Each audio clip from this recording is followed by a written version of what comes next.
Everyone, आज की video में हम डिस्कस करेंगे कि आप किसी भी मेडिसिन को देखकर उसके यूज का कैसे पता लगा सकते हो, यानी कि दवा के नाम से ही दवा का काम कैसे आप पहचान सकते हो। इस बारे में आज की वीडियो में हम डिस्कस करेंगे। देखिए, दो चीज़ें होती हैं। एक होता है प्रीफिक्स, जो कि किसी के नाम के आगे लगता है, उसको प्रीफिक्स बोलते हैं। और एक होता है सफिक्स, जो किसी के नाम के पीछे लगता है। तो हम सफिक्स को देखकर ही पता लगाएंगे कि इस दवा का क्या काम है, क्या इसका यूज है। और साथ में ये भी पता लगाएंगे कि जो ये दवा है ये किस ग्रुप या फिर किस कैटेगरी से बिलोंग करती है। तो ये जो इन्फॉर्मेशन है ये हम सफिक्स देखकर पहचान सकते हैं। ठीक है, अब कैसे पहचान सकते हैं वो मैं एक एक एग्जांपल आपको देता चला जाऊंगा। तो चलिए वीडियो को शुरू करते हैं और वन बाय वन करके देख लेते हैं। देखिए, सबसे पहले आता है सफिक्स, आता है फिनेक। अगर किसी मेडिसिन के पीछे फिनेक लगा हुआ है, जैसे एग्जांपल क्या है, डाइक्लोफेनिक हो गया, एसिक्लोफेनिक हो गया। तो अगर फिनेक वर्ड लगा हुआ है तो वो जो दवा है वो नेसेड्स ग्रुप से बिलोंग करेगी। नेसेड्स का मतलब होता है non steroidal anti inflammatory drugs. तो नेसेड्स ग्रुप की दवा से वो बिलोंग करती है। और फिनेक वर्ड जिस भी दवा के पीछे लगा हुआ है उसका काम क्या होगा, उसका काम होगा रिड्यूस पेन, दर्द को कम करना, रिड्यूस फीवर, बुखार को कम करना, रिड्यूस इन्फ्लामेशन, यानी कि बॉडी के अंदर कहीं भी सूजन है उसको कम करना। तो केवल हमने देखिए, जैसे कि आपके पास ये टैबलेट है, आपने देखा कि इसका नाम है डाइक्लोफेनिक और इसमें फिनेक वर्ड लगा हुआ है। और आपको पता है कि फिनेक से देखकर हम यूज का पता लगा सकते हैं। तो जैसे ही आपने देखा कि इसके पीछे फिनेक लगा है तो आपके माइंड में आया कि ये जो दवा है ये तो नेसेड्स ग्रुप से बिलोंग करती है और इसका जो यूज है वो इसका ये यूज होता है। ठीक है, पेन, फीवर और इन्फ्लामेशन को रिड्यूस करने के लिए ये यूज में आती है। तो देखिए, आपने यहाँ से क्या देखा कि केवल सफिक्स को देखकर आपने दो चीजों के बारे में यहाँ पता लगाया कि एक तो ये दवा किस ग्रुप से बिलोंग कर रही है और दूसरा आपने पता लगाया कि इसका यूज क्या है, कहाँ पे इसका प्रयोग किया जाता है। तो दो चीजों के बारे में आपको केवल सफिक्स देखकर इसके बारे में पता लग गया। नेक्स्ट एग्जांपल देखिए और आपको क्लैरिफाई होगा। नेजोल, अगर किसी दवा के पीछे नेजोल लगा हुआ है, जैसे कि फ्लूकोनाजोल, इसके पीछे नेजोल है, itraconazole, econazole, miconazole, ketoconazole, oxiconazole. तो जो भी मेडिसिन के पीछे नेजोल वर्ड लगा है वो जो मेडिसिन है वो एंटी फंगल ग्रुप से बिलोंग करती है, वो एंटी फंगल मेडिसिन होती है। यानी कि अगर फंगल इन्फेक्शन हुआ है तो उसको ठीक करने के लिए इन मेडिसिन का यूज किया जाता है। ओके, नेक्स्ट जो मेडिसिन है वो है, अगर सेट्रोन वर्ड किसी के पीछे लगा हुआ है, सेट्रोन अगर सफिक्स है, देखिए यहाँ पे एग्जांपल है ओंडेन सेट्रोन का। यहाँ पे आपको पीछे क्या दिख रहा है, सेट्रोन।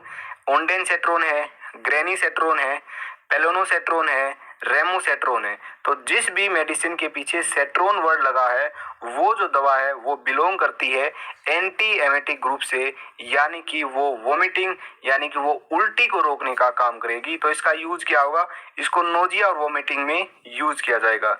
नोजिया का मतलब है जी में चलाना या फिर उल्टी आने जैसा लगना, और वोमिटिंग का मतलब है उल्टी आना। तो नोजिया जी में चला रहा हो वहां पे इसका यूज किया जाता है, और अगर उल्टी आ रही हो तो वहां पे भी इसका यूज किया जाता है। तो इस तरीके से केवल आप मेडिसिन का नाम देखकर और मेडिसिन के पीछे जो सफिक्स है उसको देखकर पता लगा सकते हो कि इसका क्या तो यूज है और किस ग्रुप से ये बिलोंग करती है।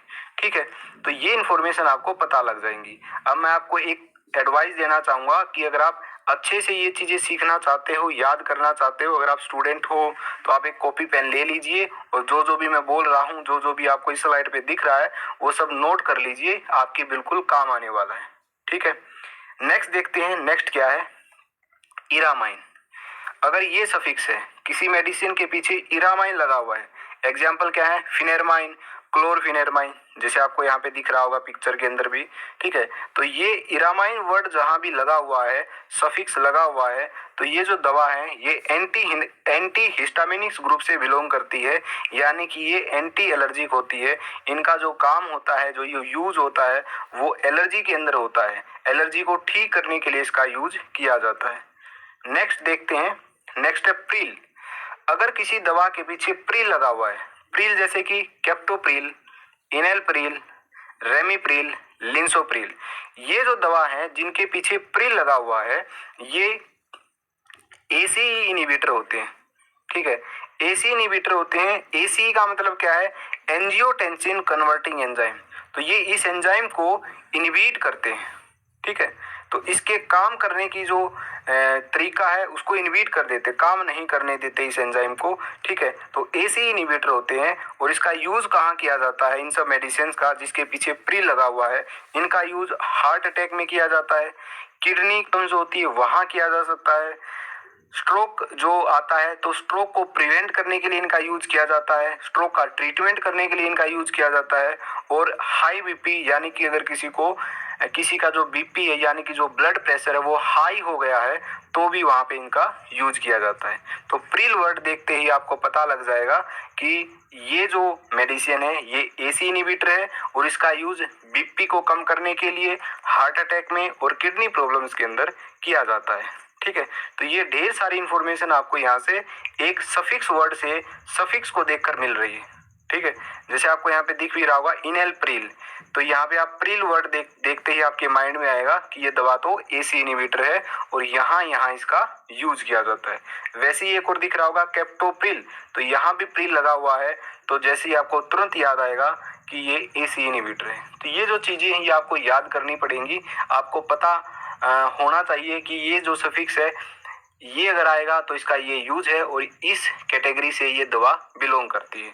तो ये आपको याद करना पड़ेगा। और याद करने का सही तरीका क्या है? सही तरीका होता है कॉपी लीजिए, पेन लीजिए और जो भी चीजें मैं बोल रहा हूँ, जो भी चीजें आपको स्लाइड पे दिख रही हैं वो सब आप कॉपी के अंदर लिख लीजिए और फिर बाद में इसको याद कर लीजिए। तो ये थी आज की हमारी वीडियो जिसके अंदर हमने कुछ मेडिसिन के सफिक्स को देखकर पहचाना कि इसका यूज क्या है और ये किस कैटेगरी से बिलोंग करती है। तो ये जो हमारी वीडियो है ये फर्स्ट पार्ट था। सेकंड पार्ट भी हम लेके आएंगे, तो सेकंड पार्ट का जो लिंक है वो आपको डिस्क्रिप्शन बॉक्स के अंदर मिल जाएगा। ठीक है, तो आई होप आपको ये वीडियो पसंद आई होगी, समझ भी आई होगी। तो आगे और मेडिसिन के बारे में देखेंगे कि क्या क्या सफिक्स है जिससे कि आप सफिक्स देखकर ही उसके यूज का पता कर सकते हो। तो आज की वीडियो में इतना ही, तो मिलते हैं नेक्स्ट वीडियो के अंदर।